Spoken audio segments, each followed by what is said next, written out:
السلام علیکم۔ صدر علی وقار، آج 14 اگست ہے۔ آج ہمارا آزادی کا دن ہے۔ ہم نے اس دن لاکھوں قربانیاں دی۔ ہم نے لاکھوں قربانیاں دے کر یہ وطن پایا ہے۔ اسی وطن کے ہم پاسباں ہیں۔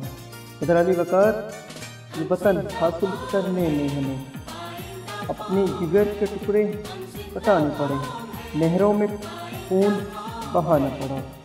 ہم سب کی زبان پہ تھا ہم کیا چاہتے ہیں، آزادی اور اپنا یہ وطن۔ اس پاک وطن کی مٹی کے لیے ہم نے اپنے بیٹے قربان کر دیے، اپنی جانیں قربان کر دی۔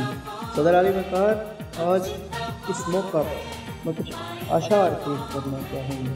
ساری دنیا کے لیے پیار کی پہچان بنو، ساری دنیا کے لیے پیار کی پہچان بنو، جس پہ اللہ کرے ناز وہ انسان بنو، جس پہ اللہ کرے ناز وہ انسان بنو۔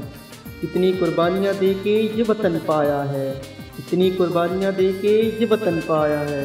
پھول اجڑے ہیں ہزاروں تو یہ چمن پایا ہے، پھول اجڑے ہیں ہزاروں تو یہ چمن پایا ہے۔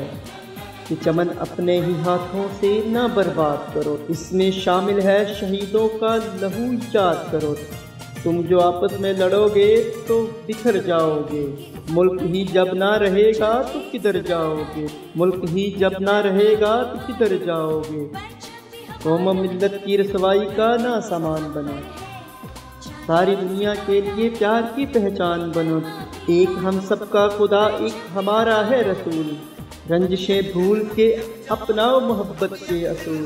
ایک ہی بات کے پھولوں کی طرح کھل کے رہو، ایک ہی تسبیح کے دانوں کی طرح مل کے رہو، ایک ہی تسبیح کے دانوں کی طرح مل کے رہو۔ ایک ہو جاؤ تو فولاد کی طاقت ہو تم، ساری دنیا کے لیے شمع ہدایت ہو تم۔